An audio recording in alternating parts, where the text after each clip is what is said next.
का रे का काका पैदले कहाँ ले जाता है? घरे जाते काका। कहे पैदले जाता है? तेल खत्म हो गया कहा? नहीं काका, हाँ आवत रहे रास्तों में हाँ बहुत ठंडी पड़ता रही जड़ा के। हम कहे तनिक पैदल ले चली, हाँ। घर में छूट जे। बैगन तेल खत्म हो गया, ठंडी लागत यह है। नहीं यार काका, ठंडी लागत है यार। तो एक काम कर, का तू छोड़ सब गाड़ी, हम चला के ले चलते तो बैठ।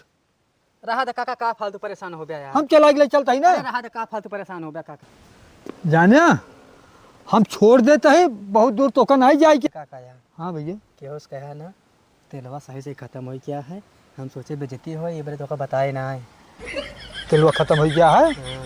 ये देखा, गुटखा खाए के पैसा है, गाड़ी चले के बहुत शौकीन लागत है, और तेल भरावे के पैसा नहीं आएंगे पास है तेरी मनई की। 2 लाख के गाड़ी से कम ना होए हैं, अब पैदल घसीटता।